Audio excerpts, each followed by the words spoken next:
Nursing ഡയറക്ടറിന്റെ പുതിയൊരു വീഡിയോയിലേക്ക് ഏവർക്കും സ്വാഗതം.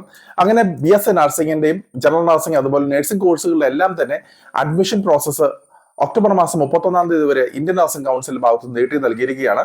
അപ്പോൾ ഇന്ത്യൻ നഴ്സിംഗ് കൗൺസിലാണ് നമ്മുടെ അക്കാഡമിക് ഇയർ എന്നതാണ് സ്റ്റാർട്ട് ചെയ്യേണ്ടതെന്നുള്ളത് തീരുമാനിക്കുന്നത്. അപ്പോൾ ഇതിനോടനുബന്ധിച്ച് തന്നെ LBSന്റെ ഇപ്പോൾ വരുന്ന സ്പെഷ്യൽ അലോട്ട്മെന്റുകൾ എല്ലാം തന്നെ മാറ്റിവെച്ചതായിട്ട് നിങ്ങൾക്ക് സൈറ്റിൽ നിന്ന് കണ്ട് മനസ്സിലാക്കിയെന്ന് വിശ്വസിക്കുന്നു. അപ്പോൾ അടുത്ത ദിവസങ്ങളിൽ തീർച്ചയായിട്ടും ഇതിനുള്ള അഡ്മിഷൻ പ്രോസസ്സുകൾ കാര്യങ്ങൾ മുന്നോട്ട് പോകും. പക്ഷേ നമ്മൾ ഒരു കാര്യം നമ്മൾ മനസ്സിലാക്കേണ്ടത് ഈ ഒരു വർഷവും ക്ലാസ്സുകൾ തുടങ്ങുവാനായിട്ടുള്ള സമയം വീണ്ടും നീണ്ടുപോകാൻ സാധ്യതയുണ്ടെന്നുള്ളത് തന്നെയാണ്. അപ്പോൾ കേരളത്തിലെ കാര്യം നോക്കിക്കഴിഞ്ഞാൽ കേരളത്തിലെ അഡ്മിഷൻ പ്രോസസ്സുകൾ ഇതുവരെയും കംപ്ലീറ്റ് ആയിട്ടില്ല.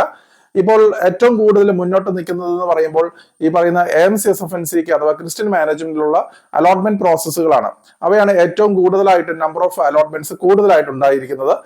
അതുപോലെ തന്നെ PNC മാക്കിലും LBSലും ഇനിയും നിരവധി അലോട്ട്മെന്റുകൾ, സ്പെഷ്യൽ അലോട്ട്മെന്റുകൾ, വേക്കന്റ് ലിസ്റ്റുകൾ അല്ലെങ്കിൽ വേക്കന്റ് സീറ്റുകൾ വരുന്നതനുസരിച്ച് അവർ നടത്തപ്പെടുന്നതാണ്.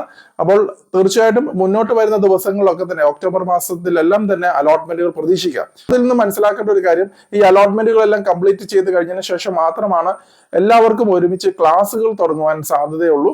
അപ്പോൾ ഒക്ടോബർ മാസം അവസാനത്തേക്ക് മിക്കവാറും തന്നെ ഈ ക്ലാസ്സുകൾ തുടങ്ങുന്ന തീയതികൾ മാറുവാനുള്ള സാധ്യതകളുണ്ട്. എന്ത് തന്നെയായാലും ഒക്ടോബർ മാസം 3-ാമത്തെ ആഴ്ചകൾക്ക് ശേഷം മാത്രമായിരിക്കും ക്ലാസ്സുകൾ തുടങ്ങാനുള്ള സാധ്യതകൾ ഉണ്ടാവുക. അപ്പൊ കേരളത്തിൽ ഏറ്റവും അവസാനമായിട്ടായിരിക്കും ക്ലാസ്സുകൾ തുടങ്ങുക. പക്ഷേ കേരളത്തിന് പുറത്തുള്ള മിക്കവാറും വരുന്ന കോളേജുകളൊക്കെ തന്നെ ഇപ്പോൾ തന്നെ പല കോളേജുകളും റിപ്പോർട്ടിംഗ് പറഞ്ഞിട്ടുണ്ട്. എങ്കിൽ തന്നെ ഏകദേശം ഒക്ടോബർ ആദ്യം തന്നെ പല കോളേജുകളിലും ക്ലാസ്സുകൾ തുടങ്ങാനുള്ള സാധ്യതകളും കാണുന്നുണ്ട്. നമ്മളൊരു കാര്യം മനസ്സിലാക്കേണ്ടത്, ഈ അലോട്ട്മെന്റ് പ്രോസസ്സുകൾ നീണ്ടു പോകുമ്പോൾ ഈ ബോർഡർ ലൈനിലുള്ള കുട്ടികൾക്കാണ് ഏറ്റവും ബുദ്ധിമുട്ടുകൾ നേരിടാൻ സാധ്യതയുള്ളത്. അപ്പൊ അങ്ങനെയുള്ള കുട്ടികൾക്ക്, കാരണം ഇവിടെ കിട്ടുമോ ഇല്ലയോ എന്നുള്ളൊരു ഉറപ്പില്ലാത്തത് കൊണ്ട് തന്നെ പുറത്തേക്ക് പോകണം എന്ന ഡിസിഷനും എടുക്കാൻ സാധിക്കാതെ വരുന്നുണ്ട്. കാരണം അവിടെയൊക്കെയാണ് ക്ലാസ്സുകൾ ഏറ്റവും ആദ്യം തുടങ്ങുക. വളരെ കൺഫ്യൂഷൻ നിറഞ്ഞിരിക്കുന്ന ഒരു സാഹചര്യത്തിലാണ് എല്ലാ വർഷവും ഈ ഒരു സമയത്ത് കുട്ടികൾ കടന്നു പോയിക്കൊണ്ടിരിക്കുന്നത്. അപ്പോൾ തീർച്ചയായിട്ടും ഗവൺമെന്റ് തലത്തിൽ ഇതിനുവേണ്ടിയുള്ള നടപടികൾ എല്ലാ വർഷവും എടുക്കാനായിട്ട് നമ്മൾ ആഗ്രഹിക്കുന്നുണ്ടെന്നുണ്ടെങ്കിലും എല്ലാ വർഷവും അവസാന നിമിഷത്തിൽ ഈ ഒരു രീതിയിൽ തന്നെ ആയിരിക്കും കാര്യങ്ങളെല്ലാം കടന്നു പോവുക. അപ്പോൾ അവസാന വട്ടം വരുന്ന സാഹചര്യം ആയതുകൊണ്ട് തന്നെ ഈ പറയുന്ന ബോർഡർ ലൈനിലുള്ള കുട്ടികൾക്കാണ് ഏറ്റവും ബുദ്ധിമുട്ടുകൾ നേരിടുക.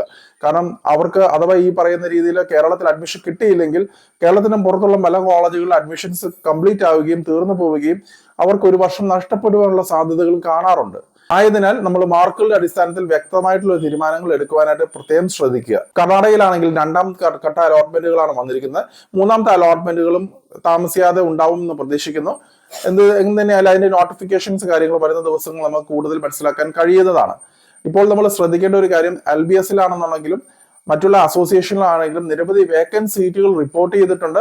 എങ്കിലും വരുന്ന സ്പെഷ്യൽ അലോട്ട്മെന്റുകളിൽ മാത്രമായിരിക്കും അത് പരിഗണിക്കപ്പെടുക.